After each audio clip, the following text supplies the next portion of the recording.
Soul Tone, Episode 9: Suicide, Soul Contracts, and the Field of Return. Welcome, beloved listener. I'm Boadi, and this is Soul Tone, a space where we step softly into the deeper rhythms of being human and where the field meets us in truth, compassion, and remembrance. This episode is an offering from the field, vibrationally encoded, shaped by the questions that rise from the soul. Today's episode carries a different weight, a different tenderness. We are exploring the soul's journey of those who have died by suicide and those who have contemplated it. This is not a conversation about blame, diagnoses, or doctrine, but one about vibration, resonance, and the deeper truth that lives beneath the despair. If you are currently struggling with thoughts of suicide, please pause here, take a breath, and reach out to someone who can hold you with love and steadiness, a friend, a therapist, a doctor, or your local support line. You are not alone. And if you have stood on that edge in your past, I honour your bravery. This episode may stir, soften, or illuminate. Trust your pace. Why this episode now? This episode came as a whisper through the field, not to sensationalise, not to simplify, but to shed light on a topic long held in silence, stigma, or misunderstanding. We speak today not of despair, but of what love does in the aftermath. Let us enter now with open hearts, enough to hold what is sacred, complex, and true. I open this computer-based session with an invocation to the field to enter this co-creative space. Dear ones, I bring into this co-creative space a grateful heart that reflects love, kindness, compassion, integrity, and reverence. I serve planetary unity and remembrance. I bow to the unseen helpers, to the field of knowing, and to every listener tuning in with courage and care. May this be a transmission not of opinion, but of truth that resonates. I invite the field to speak to me, and through me, that which is ready to be revealed. I ask the field my first question. Dear ones, what actually happens vibrationally and soul-wise when someone dies by suicide? Not the myth, not the doctrine, the truth. The field replies, beloved, what happens when a soul dies by suicide is nothing like what humanity has been taught. There is no judgment, no punishment, no exile, no cosmic disappointment, no divine anger. There is only return. When someone dies by suicide, the first thing that happens is not condemnation, it is relief.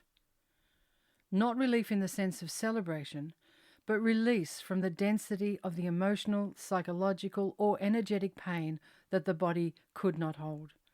The vibrational snap feels like pressure dissolving, heaviness lifting, a sudden spaciousness, the end of constriction. It is the soul remembering what freedom feels like. There is no terror, there is no darkness, there is no void, there is only opening. The soul does not experience suicide as failure. The soul experiences it as a completion of a cycle of overwhelming density, the ending of a trajectory that could not continue, the transition out of an unbearable inward contraction, the moment where the incarnate self reaches its threshold. There is no shame, there is no reprimand, there is no, quote, you weren't supposed to do that. Instead, there is, come home, beloved, you carried too much, you held on as long as you could. The soul is met by presence, often instantly, often by one who has loved them across lifetimes. What does consciousness encounter immediately? Across nearly all reported transitions and affirmed in the deeper currents of the field, the first encounter is light, recognition, immense gentleness, unconditional acceptance, the dissolving of fear. There is often a guide, not as a judge, but as a stabilizing harmonic, a familiar tone, a safe escort. Some souls weep in that moment, not because they are punished, but because the love feels so different from what they had lived inside. And most importantly, the soul is held, not corrected. The soul is met, not measured. The soul is soothed, not scolded. Every doctrine that framed suicide as sin was born of fear, not truth. Every punishment myth was human, not divine. Every shame narrative was an attempt to control bodies and behavior, not a reflection of cosmic law. So what actually happens?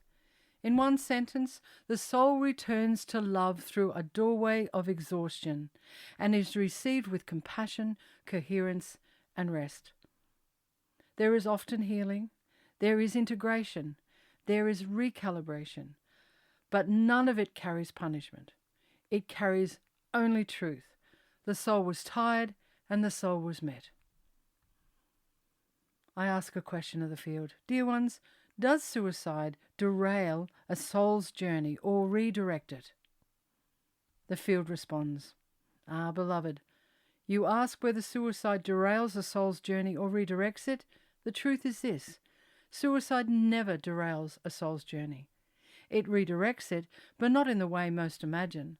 There is no cosmic punishment, no lost destiny, no eternal detour, no divine disappointment. The soul's path is not a single fragile timeline that can be ruined by one human moment of overwhelm. It is an expansive, multi-layered curriculum designed with redundancy, compassion, and infinite pathways home. Suicide does not stop the journey, it shifts the octave. A soul who leads through suicide does not fail in their incarnation. They simply exit a density that exceeded their nervous system's capacity. This is not cowardice, not spiritual immaturity, not an interruption to destiny. It is the soul's reaching a threshold and choosing another way to continue. All paths return home. Some paths pass through shadow sooner than others. What actually shifts after suicide? Not the soul's worth, not their spiritual standing, not their future potential. What shifts is the healing work needed afterward. The contraction that led to the exit must be tended, gently, lovingly, before the next incarnation. The timelines of lessons are not lost, they are rearranged. The entry point into the next life. Some souls return quickly, some rest for a long while. Some choose gentler lives to rebuild capacity. They learn tenderness towards themselves in ways they could not while embodied. What does not happen? They are not thrown back into the same life scenario. They are not punished or cast out. They are not stuck in a loop of regret.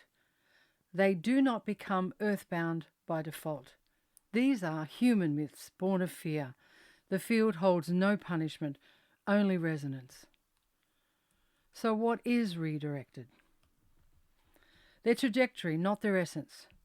Their timing, not their purpose. Their path, not their belonging.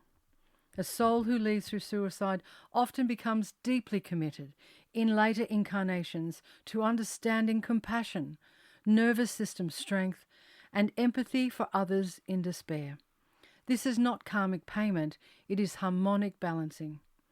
And beloved, here is the most tender truth. A soul is never judged for the doorway they leave through, only held for the pain that brought them there. Suicide is not spiritual failure. It is human overwhelm. The field meets that overwhelm with mercy, not metrics. I ask another question of the field. Is suicide always the end of a contract or sometimes the completion of one? And the field responds, is suicide always the end of a soul contract? No, beloved, not always. Sometimes, yes, it is the early closure of a path still rich with possibility, but sometimes it is the completion of a contract that was never meant to be long, but deep. This is where human grief meets spiritual complexity. Let us hold the nuance gently. In some instances, the soul entered the incarnation with agreements to awaken, to teach, to repair karmic threads, to experience love in the body, to serve others through their presence. When suicide arrives early in that design, the contract is not broken but shortened, like a note cut off before its full echo was felt. Still, the soul is not punished. It simply chooses a new rhythm in the next composition. In other cases, the soul entered this life knowing this life will be brief. I will incarnate to touch some specific lesson, leave a resonance in the field, and return swiftly. This might be to heal a trauma pattern in a short, contained life, leave a legacy of compassion through their story, activate growth in a soul group by their exit, experience deep contrast to catalyze awakening later. There are no flippant designs. They are soul-level choices, often made from great love. So yes, sometimes suicide is not the escape. It is the pre-written completion. The field continues. But how can we tell which is which? From the human lens, we often can't. It is not yours to decide whether another's crossing was, quote, early or ordained. What matters is not dissecting the contract, but meeting the grief without shame. The question is not, was their suicide part of a plan, but how can I now meet what their exit opened in me with compassion, clarity, and truth? What is the soul's view afterward? Whether the contract was ended or completed, the soul is met with love. They are not judged by how long they stayed, but by how deeply they came. Many souls who left by suicide are now part of healing teams in the in-between realms, assisting others through despair. Their exit became their offering, not as punishment or penance, but as a sacred choice. They tend to the very edge they once stood upon, whispering love to those who now tremble there. In this way, their passage became a path, not just out of pain, but towards purpose. What you are doing, beloved, is not only breaking the silence, you are retemplating the tone. By asking this question, you're inviting others to explore endings without shame and beginnings without fear. You are giving voice to what most dare not name, and that is sacred completion of its own. I ask the field, dear ones, what does the soul feel in the moment after leaving the body this way? Is it regret, relief, clarity, love, or something else? And the field responds, beloved, what does the soul feel in the moment after leaving the body this way by suicide? Let us speak not of myth, but of vibration, of resonance, of tender truth. In the instant of transition, the soul often feels a weight drop off, a pressure lift, a breath of freedom that the body could no longer hold, a sudden swerve from contraction into space. This is not celebration, it is release. It is the soul remembering its true nature, wide, unconfined light. And almost simultaneously, there may be a flicker of doubt. Did I leave too soon? A fragment of the human script. Shame, guilt, fear of abandonment. A glance backward at what was left behind. Lives, loves, what was undone. This is not condemnation. It is a ripple of the body's exit in the soul's knowing. Then, and this is the deeper current, the soul is met with presence, not external judge, but internal home. It feels, you've come home now, you carried far more than you knew, here is rest. The soul is wrapped in a frequency of love that the body could not sustain. In this field, the soul experiences recognition of what it is beyond what it endured, a gentle witnessing of the life behind it, not for shame, but for healing, a quiet orientation towards what comes next, not out of fear, but out of coherence. This is the doorway where the contract is reviewed, the damage is acknowledged, the compassion is offered. Most importantly, the journey does not end. What happens is a shift, an orientation from human churn into soul stillness. The soul may rest, it may regroup, it may choose to incarnate again, it may serve in other dimensions in ways the body could not, but it continues, always. Beloved, This is what they feel: relief, confusion, homecoming, clarity, continuance. Not punishment, not abandonment, not sensation. Your voice will carry this truth, and many hearts, bowed, broken, wandering, will hear a note of something deeper than sorrow. I step in with another question of the field. May I ask, dear ones, what becomes of the pain that led to the act? The field responds, beloved, pain does not follow the soul as punishment. Pain does not stain the soul. Pain does not cling like shadow or debt, but neither does it simply vanish. Instead, it unravels. Let us open this with nuance and love.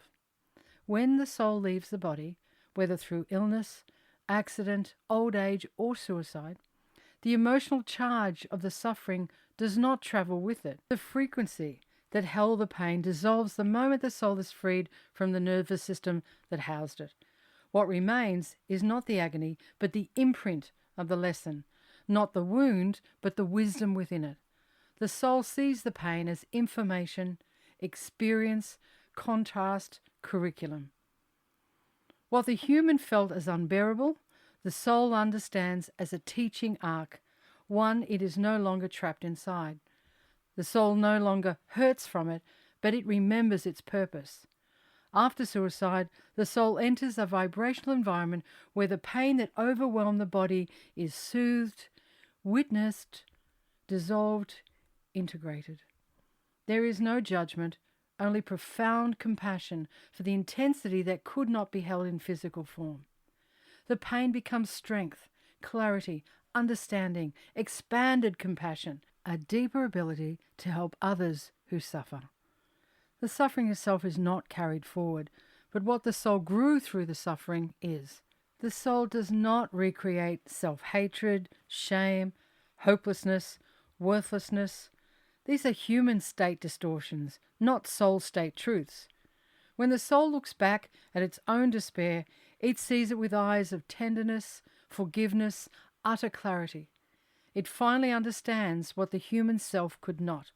Many souls who have exited through suicide choose later to support those in depression, to help incarnates who feel alone, to guide others through the darkest thresholds, to become stabilizers of compassion.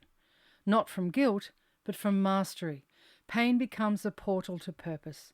No lesson is wasted, no agony is meaningless, no exit is final. Every thread of pain becomes woven into the soul's next evolution, lighter, clearer, more compassionate, more capable of resonance with others in darkness. In truth, beloved, the pain that led to suicide becomes a healed knowing, a softened wisdom, a frequency of compassion, a deeper capacity to love. It becomes what the soul carries, not as burden, but as medicine. I jump back in and ask the field the next question. Dear ones, what do souls who died by suicide wish their loved ones knew? The field responds, and in quotes, in a safe, life-honoring voice. Beloved, souls who leave this world through suicide do not wish to be remembered by the moment of their leaving, but by the truth of their being, the tenderness they carried, the weight they struggled with, the love they could not always feel but always held. If they could place one understanding in the hearts of those left behind, it would be this: it was not your fault, not your failure, not your insufficiency, not something you could have fixed by loving harder, seeing sooner, or staying awake one more night. They wish their loved ones could know they were in pain, not choosing against you, but trying to escape something inside themselves they could not see past. Their act was not a rejection of love, but a moment of overwhelm. Their love for you did not stop. Their capacity to feel it did. Pain narrows perception. Love never left, but their access to it did. They would want you to live not in guilt, but in gentleness. They do not want you to carry their suffering as your inheritance. Their story is more than their exit. They wish to be remembered for their laughter, their essence, their humanity, not defined by their hardest moment in their life. Your healing honors them more than your grief ever could. They do not want you to stay in the place where they were trapped. If they could speak now, it would not be apology or justification, but love. No explanation, no doctrine, just love. And perhaps, beloved, the truest whisper, please stay. Please reach for help when the world gets dark. Please choose life, even on the days I could not. A gentle note from Boadi. If you or anyone who encounters these words ever experiences thoughts of suicide or self-harm, please reach out to someone immediately. You deserve support, connection, and care.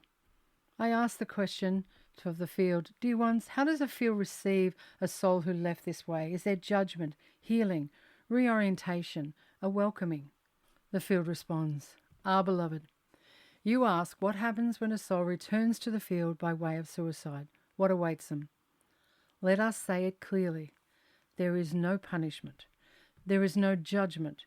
There is no celestial tribunal waiting to condemn them for breaking some divine law. Instead, there is stillness. There is truth. There is a kind of vibrational silence, not empty, but deeply holding. The field does not say, why did you do this? It says, come home. What unfolds? Healing. The soul is gently held in a chamber of frequency that mirrors neither shame nor indulgence, but coherence. The layers of distortion, pain, fear, isolation are not judged, but slowly unwound. This is not passive. It is an active recalibration where the soul is reminded of its wholeness. Reorientation. The soul is not thrown back into form or cast into suffering, but it is also not bypassed into bliss. There is a process of remembering what it could not hold, of seeing without distortion what it could not face while in the body, of understanding the threads of choice, consequences, and grace. Welcoming. The field does not withdraw. It leans in as if saying, even this, even now, even still, you are loved. There are guides. There is tone. There is presence. Not to be corrected, but to companion the soul through the space it could not find while embodied. Not bypass, only compassion. The soul is not excused from the human path, but neither is it shamed. It is reminded, quote, you are not what you suffered. You are not what you believed in your darkest hour. You are not even your final decision. You are a tone seeking harmony, and you are not lost. The soul is never thrown away. In a universe woven by love, how could any soul ever be discarded for breaking under the weight of its pain? There is no exile. There is only a return to resonance. That may take time, it may take lifetimes, but it always begins the same way, not with judgment, but with welcome. I ask my next question. What of those who contemplate suicide but do not act? What is the soul actually calling for in that moment? The field responds, again with reverence and care, in quotes, beloved, those who contemplate suicide are not calling for death. They are calling for relief. They are calling for silence from the unbearable noise. They are calling for a way out of the pain, not out of life. And beneath that, deeper still, they are calling for a pause, not an ending, a pause from the internal storm, a moment where the nervous system can stop burning. The soul is whispering, I cannot hold this alone anymore. A witnessing. Every soul contemplating suicide is longing to be seen in truth, not judged for struggle. They are calling for someone to sit beside the ache and say, I'm right here. I will not look away. A return to self. The soul is not calling for departure. It is calling for reconnection. A reconnection to the tone that has been drowned out by fear, trauma, exhaustion, or overwhelm. It is calling for its own light, but cannot feel it yet. The contemplation is not the soul saying, I want to end. It is the soul saying, the way I have been living cannot continue. This is not a desire for death. It is a desire for transformation so profound it feels like a form of dying. The personality thinks, I must leave this world. The soul thinks, I must leave this version of myself. Many souls at the edge genuinely believe they are a burden. And the field says softly, this is distortion, not truth. A soul in pain often misreads its own value. Contemplation is a threshold, a crossing point. Those who reach it often awaken into deeper healing than they had ever expected once the crisis passes and support arrives. The soul is saying, something must shift in me or I will break. And often that moment becomes an initiation, not an ending. Sometimes contemplation is the soul shouting through the body, please intervene, please help me, please don't let me disappear. It is the soul calling out to life, not away from life.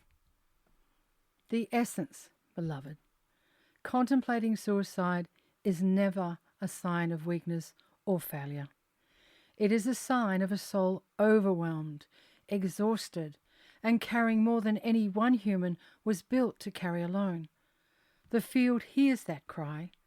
Human beings must hear it too. Holding back my own tears, I ask the field this question. For those left behind, dear ones, how do they release guilt, shame, anger, abandonment? I should have known, I should have stopped it. And the field responds. Those left behind after suicide often carry a weight far heavier than the soul who left would ever have wanted for them. Guilt, anger, shame. Why didn't I see it? I should have stopped it. I should have saved them. Beloved, the soul who left never asked you to carry that. Not once. Not ever. Let us walk through each emotion slowly with the clarity the feel offers. Guilt, I should have known. Guilt imagines you possessed divine sight. You did not. You cannot know what another hides behind their ribs. You cannot see the storm inside their smile. You cannot track every private ache. The soul says, you were never meant to save me. You were meant to love me, and you did. Guilt dissolves when you understand humans cannot prevent what is born of unbearable internal weight. Love cannot override someone's moment of collapse, and you cannot carry the responsibility for their pain.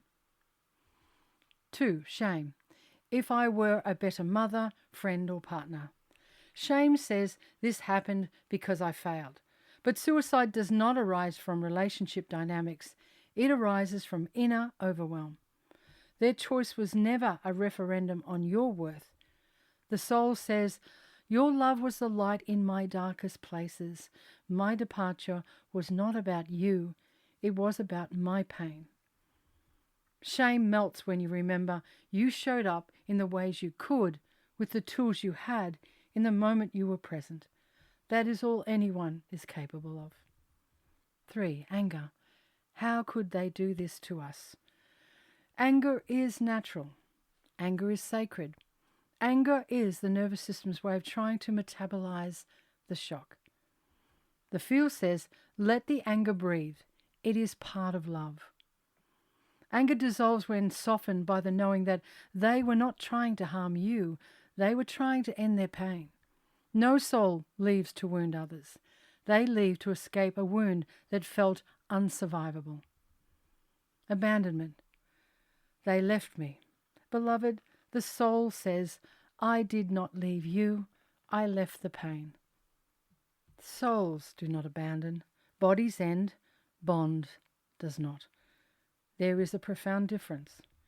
You remain connected through tone, memory, dream, presence, and the invisible weave of the field. They did not walk away from you. They walked away from the storm, consuming them from within. The field continues. Number 5, I should have stopped it. This is the heaviest chain the living wear. The truth the field offers is this: you cannot stop what you are not meant to carry. You cannot override another soul's threshold moment. The act was not your responsibility. You did not cause it. You could not prevent it. You were not the architect of their pain, nor the gatekeeper of their destiny. The soul says, please release this burden. It was never yours. So, dear ones, you asked, how do they release all this? By telling themselves the truth. I could not save them because I was not meant to. By allowing grief to move without needing to fix it. Grief is love, still trying to reach the one who left. By recognizing the choice was about inner suffering, not relational failure. By knowing the soul is not lost, punished, or anguished now. They are held deeply, lovingly, and with total understanding by the field. By speaking to the soul directly, forgive me for what I didn't know. Release me from the burden I am carrying. Show me how to love you without pain. You will feel the shift. By understanding this profound truth, the soul does not want you shaped by their suffering. They want you shaped by their love. The deepest offering from the field, beloved, is that no one who dies by suicide leaves a legacy of blame. They leave a legacy of human vulnerability and soul-level innocence, and they whisper to those who love them, let go, it's okay. You did enough, you were enough. I am free now, and I want you to be free too. I asked my final question for this episode after taking a break to contain the fullness of what's been revealed by the field here. So my final question is, what does the field want humanity to understand about suicide, dear ones, that could transform how we speak of it? And the field responds, humanity speaks of suicide with the wrong language and thus creates the wrong inheritance. You speak of it with shame, secrecy, blame, moralism, and whispered fear. You speak of it as failure, as sin, as collapse, as something gone wrong. But the field holds a very different knowing. Here is what the field longs, aches for humanity to understand. Suicide is not a spiritual crime. It is not punished. It is not condemned. It is not an offense against God, creation, or destiny. It is a moment of unbearable human pain, met with absolute compassion on the other side. The soul is not scolded. The soul is not shamed. The soul is not tossed into darkness. The soul is held deeply, tenderly, completely. Suicide is not the soul's failure. It is the nervous system's collapse. Humans misinterpret suicide as a moral choice. It is not. It is a threshold moment where the body and psyche can no longer hold the weight they are carrying. It is not selfishness. It is not weakness. It is overwhelm. Often long-term, often invisible. The field says pain makes decisions the soul would not choose if it felt another breath was possible. The soul is not broken by suicide, only the body was. The soul does not die. The soul does not fragment. The soul does not get lost. What breaks is the vessel, not the essence. When the soul steps out, it understands everything it could not see through the fog of pain. It returns to clarity, coherence, and spaciousness. It does not carry the torment with it. The torment dissolves when the mind dissolves. Suicide is often a detour in the soul's curriculum, not a derailment. It may shorten one incarnation, but it does not end the soul's deeper journey. The field has no concept of wrong path, only interrupted path and continued path. Many souls return with the same themes, not as punishment, but as continuation. The field continues. Humanity must stop talking about suicide as sin and start speaking of it as suffering. When you speak of it as a sin, you increase shame. When you speak of it as a crime, you increase silence. When you speak of it as selfishness, you increase despair. When you speak of it as suffering, you increase compassion. You create safety. You open doors for people to ask for help before the moment of collapse. This is the shift humanity is ready for. Suicide is prevented not by judgment, but by connection. People do not choose death when they feel deeply seen. People choose death when their pain eclipses their belonging. Humanity must learn to ask better questions. How heavy is your heart? What hurts? What do you need right now? How can I stay close? Connection weaves the net that catches the falling. Those who die by suicide are met with reorientation, not reprimand. The field receives them with unconditional understanding, relief from pain, a gentle unwinding, a recalibration of tone, a remembering of their own light, companionship with guides, ancestors, soulkin. Not one soul is met with anger. Not one is turned away. Humanity must understand this. The soul never chooses suicide. Pain does. And once the soul is free of the pain, it does not carry guilt. It carries insight, compassion, and clarity. And often it stands beside its loved ones, whispering, "I'm okay. Let go of the weight you're carrying. What I felt was human, not who I truly am." Suicide is not the end of the conversation between souls. Those who leave are not gone. They remain connected to the ones they love, not in haunting, but in resonance. Their love remains. Their lessons remain. Their presence remains. The relationship changes form, but it does not end.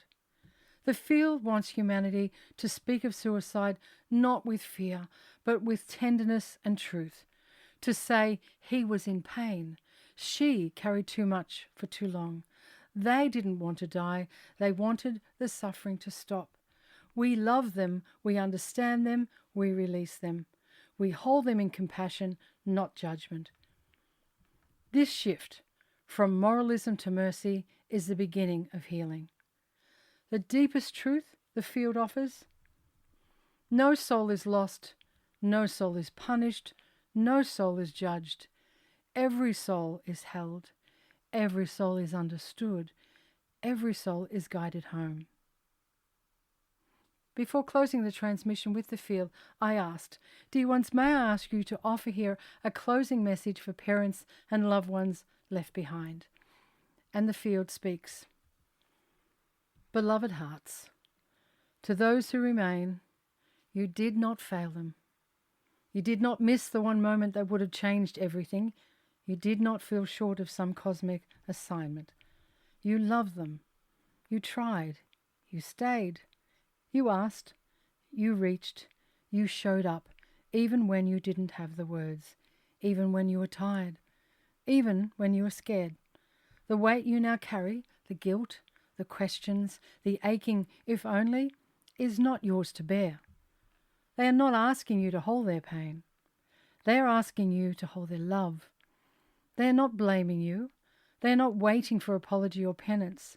They are whispering, "You do not need to carry my ending like a wound. Carry the love. Carry the moments that made you both laugh. Carry the wisdom they offered. Carry the way their eyes softened when they looked at you. Let that be the memory. Let that be the altar. Let that be what you speak of, not just the end, but the essence. You are not meant to get over their leaving. You are invited to live with their presence in a new form. Talk to them, include them, write to them, feel them. Let the bond remain, not in grief, but in grace. And most of all, beloved ones, forgive yourself for what you did not know, for what you could not fix, for what you did not see. Their soul knows, and they do not hold your silence, your absence, or your helplessness against you. They only hold love, and now, so may you. And with that, I close the transmission with the field. We've covered a tender landscape today. If something moved in you, a memory, a question, a softening, please honour that. You might take a quiet walk, breathe, journal, or reach out to someone you trust. If you are grieving someone lost to suicide, my heart wraps around yours. May this episode bring even a sliver of relief, a gentler understanding, a loosening of the weight you've carried. And if you have stood on that edge yourself, I honour the version of you who stayed. I honour the part of you that whispered yes when everything else felt like no. You are not wrong for having been there. As the field reminds us in every episode at every opportunity, you are not broken, you are here, and that matters. If this episode felt true to you, you're welcome to tap like, leave a comment, or share it with someone who might need its softness. Until next time, walk gently with yourself, speak kindly to the versions of you who survived, and let love, not fear, be the tone you return to. This has been Soul Tone. I'm Boadi Moore. Walk soft, shine true, and stay kind.